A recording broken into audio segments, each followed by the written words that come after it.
Gikan sa Ebanghelyo, sumala ni San Juan. Imayaw ikaw, O Ginoo. Samtang naglakaw si Jesus, nakita niya ang usa ka tawo nga buta, sukad pa sa iyang pagkahimugso. Human siya makasulti niini, si Jesus miluha sa yuta ug nagmasa siya lapok. Ginamit ang laway. Unya gidhiran niya sa lapok ang mata sa tao o giingnan. Lakaw pagilamos didto sa linaw sa Siloe. Kini ngalanan nagkahulugan pinadala. Busa milakaw ang tao ug nagilamos ug unya mibalik siya nga makakita na. Unya ang iyang mga silingan ug mga tao nga nakakita kaniya nagpakalimos sa wala pa siya maayo nangutana. Dili ba mao kini ang tao nga kaniadto nagkunyag lingkod ug nagpakalimos? May miingon, mao kana siya. Apan ang uban miingon, dili, pareho lamang silang itsura. Busa ang tao mitugan, ako bitaw. Unya ilang gidala ngadto sa mga Fariseyo ang tao nga kaniadto buta. Adlaw ipapahulay kadto sa pagmasa ni Jesus og lapok ug sa pagbuka niya sa mga mata sa buta. Unya gipangutana usab sa mga Fariseyo ang tao kung giunsa niya pagkakita. Unya siya miingon kanila, gibutangan niya lapok ang akong mga mata ug unya nangilambos ako ug karon makakita na ako. Pipila sa mga Fariseyo miingon, ang nag-ayo kanimo dili gikan sa Dios, kay wala man siya magtuman sa balaod mahitungod sa adlawng igpapahulay.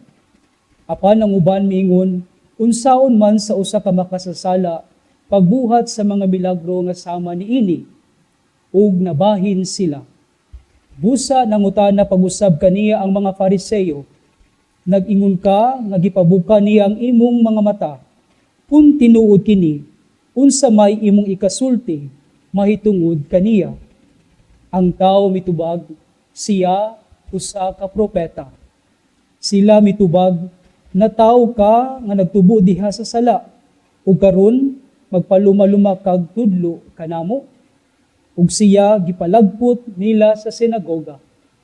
Si Jesus nakabalita nga siya ilang gipalagpot sa sinagoga. Unya hikit-an niya ang tao ug giingnan, mituo ka ba sa anak sa tao? Ang tao mitubag, Sir, tug-ana ako kung kinsa siya, aron mutuo ako kaniya. Si Jesus miingon, nakakita na ikaw kaniya, ug siya ang nakigsulti kanimo karon. Mituo ako Ginoo. Ang tao miingon, ug unya miluhod siya sa atubangan ni Jesus.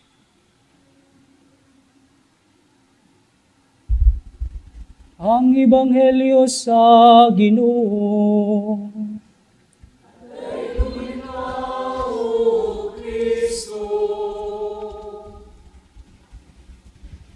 Mga igsoon ko diha ni Kristo, una sa tanan pasalamatan ug daygon nato sa kanunay ang atong labing mahigugmaong Dios na tungod sa iyang grasya ug gugma kita karon nagkaiusa isip usa ka Kristohanong banay aron pagsaulog sa santos na misa sa ikaupat nga Domingo sa Kwaresma o ang Laetare Sunday.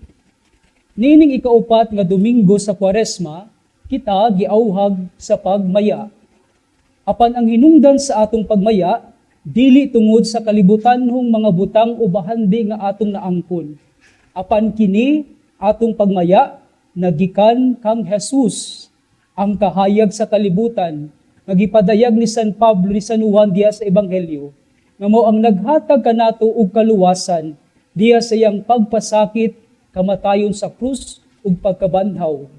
Mao nga kinahanglan magmaya kita mga igsuon, kay tungod diha kag Hesukristo, nahimo kitang katawhan sa Dios, nahimo kitang mga anak sa kahayag.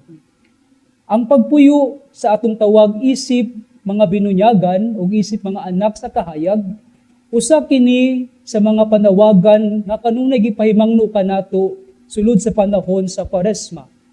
Nasayod kita nga sa matag buhat nato sa mga sala, kita napakyas sa pagbarug sa atong responsibilidad isip mga anak sa Dios.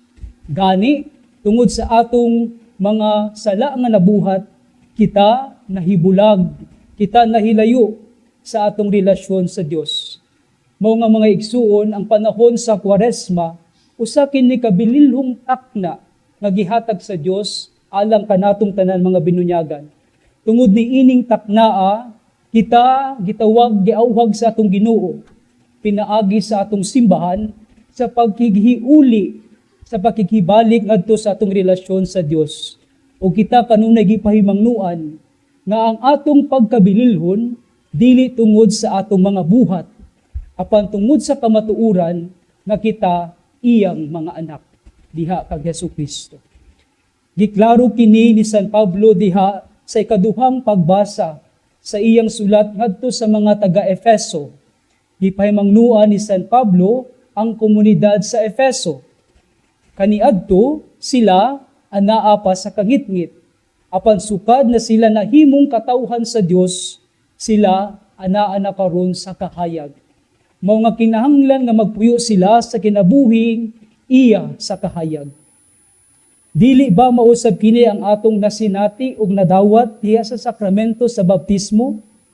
Pinaagi sa sakramento sa baptismo, kita nga naa sa kangitngit tungod sa sala nahimong mga bag-ong binuhat diha kang Hesukristo, o kita na nahimong mga anak sa kahayag. So by virtue of our baptism, we are no longer of darkness, but now are children of light in Jesus Christ. Mao kini ang atong identidad, mao kini ang atong misyon. Tungod kay kita, mga anak naman sa kahayag, pinaagi sa bunyag, kita gitahasan usab sa pagpuyo sa kinabuhi nga iya sa kahayag.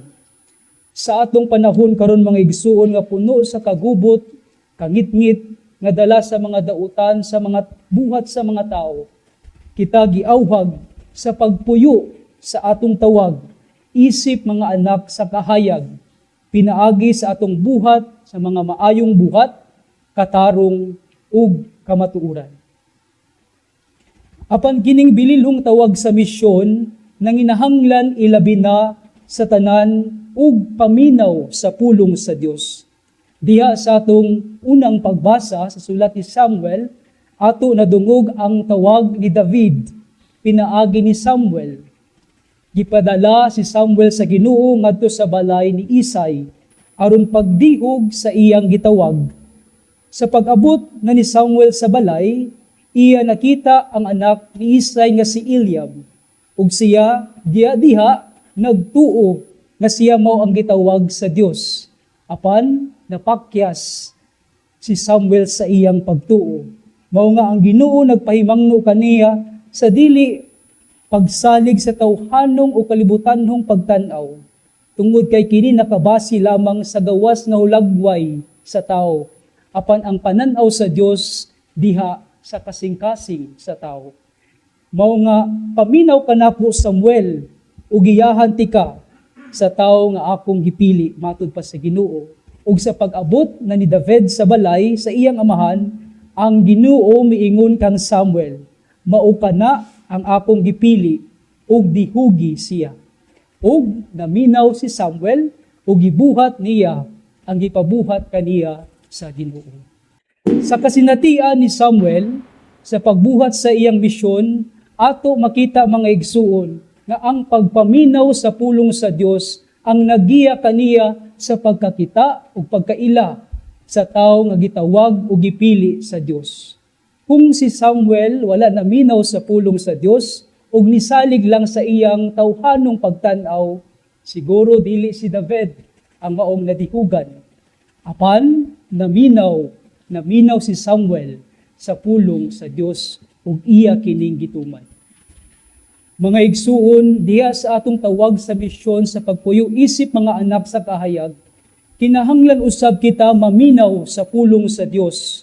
Ang atong makanunayong pagpaminaw sa pulong sa Dios mao ang mag-abli sa atong mga mata aron kita mahigmata diya sa pagbuhat sa mga sala ug sa paglikay sa temptasyon nga dala sa yawa.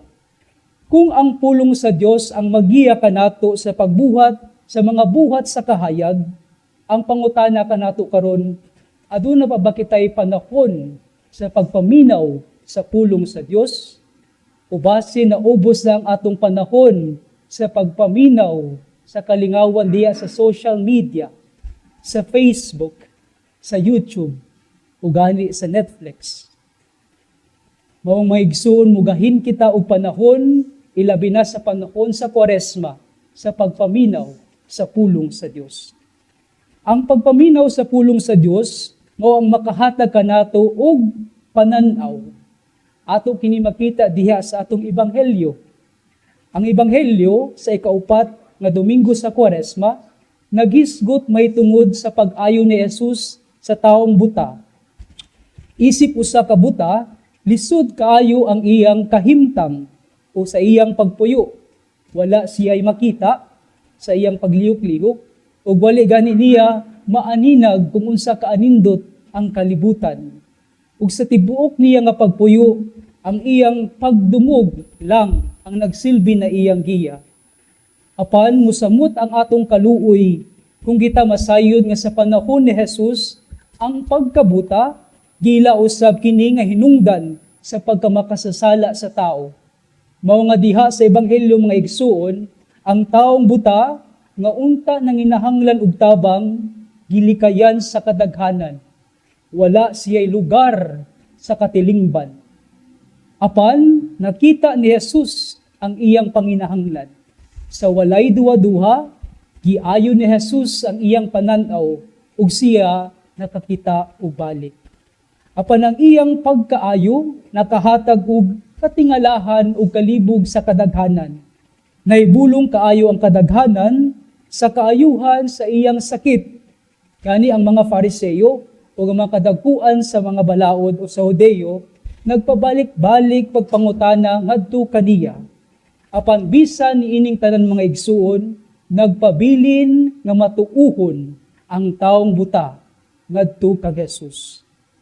Dili ba ironic kaayo pamalandungan nga kung kinsa pa ang dunay problema sa pananaw, mao pa ang unang nakakita kang Jesus kaysa mga tao nga dunay matarong sa pananaw. Nganong nakakita man ang taong buta ug ang mga Fariseo o kadaguan sa Hudeo wala man. Tungod kay siya mituo og naminaw kang Jesus, ang pulong sa Dios nga nahimong tao. Ang iyang pagtuo kang Jesus ug pagdawat kaniya sa iyang kinabuhi mao ang nag-ayo kaniya ug naghatag sa iyang pananaw. Apan ang pagkagarbuso ug pagkatakos sa kaugalingon sa mga Fariseo ug kadagkuan sa mga Hudeo naghimo kanila ng mga buta. Tungod sa garbo sa kaugalingon ug kahakog, wala makakita ang mga Fariseo ug kadagkuan sa mga Hudeo kang Jesus ug ang panginahanglan sa ilang isig katawo, bisan pa man sila linaw ang ilang pananaw. Apan sa ilang pagpadayon, mga igsuon, sa akong pagpadayon sa homilia, tuguti ako sa pagtapos niini sa usa ka pamalandong, sa usa ka istorya. Kining istorya nga akong ipaambit kaninyo, gisugilon usab kini sa usa ka pari nga suod kanako. Sa usa ka barangay, giimbitar ang akong pari nga kaila sa fiesta celebration. Sa probinsya, kung adunay kapistahan, kasagaran, daghan gayud kaayo og handaan. Bisan asa ka moadtong dapita, sigurado nga makakaon ka, bisan wala kay dala. Pagkahuman sa misa, nagsugod sila pagpangaon sa lamisa. Apan sa ilang pagpadayon sa pagpangaon, kining pari nga akong kaila, nakamatikod sa usa ka batang dalaga nga nagserbisyo diha sa ilang pagpangaon. Siya ang naghatod og kuha sa mga plato sa lamisa. Tungod sa iyang kaluoy sa maong batang dalaga, iya kining giagda nga muuban sa pagpangaon kanila. Siya miingon, "Day, hali na, kauna diri, uban kanamo ug ayaw kaulaw." Apan natingala kaayo siya sa tubag sa maong dalagita. "Dili man ko maulaw, sir. Wala lang gayud ako tagai og plato." Siya ang nagserbisyo sa lamisa sa pagkuha og hatod sa lamisa. Apan dili ba sakit pamalandungan mga igsuon nga siya pa mismo ang walay plato aron siya makakaon didto sa lamisa. Bisan tuod nga kita tin-aw ang atong mga pananaw, nagpabilin gihapon kitang mga buta sa mga panginahanglan sa uban, tungod sa kapuno sa atong mga kaugalingon. Mga kung ganahan kita nga tinuod nga makakita, ato dawaton si Jesus ang magiya kanato aron kita makakita nga maisama kaniya. Daghan sa atong panahon karon ang nagpabiling mga buta bisan pa man sa ilang matarong na pagpananaw ug kini tungod sa ilang kapuno sa kaugalingong panginahanglan ug kahakog ug unta dili na kita mudugang pa kanila. Nining panahon sa Kwaresma sa ikaupat nga Domingo, giawhag kitang tanan mga igsuon sa pagmaya tungod diha kang Hesukristo naluwas kita sa mga sala ug nahimo kitang mga anak sa kahayag. Apan kining atong misyon sa pagtupag isip mga anak sa kahayag nanginahanglan kung makanunayong pagpaminaw sa pulong sa Dios. Ang pagpuyo sa atong tawag nanginahanglan ug pag-ampo ug pagpaminaw sa iyang pulong aron kita tinuod nga makakita ug atentibo sa mga panginahanglan sa atong mga igsuon, ilabi na sa mga nanginahanglan. Amen.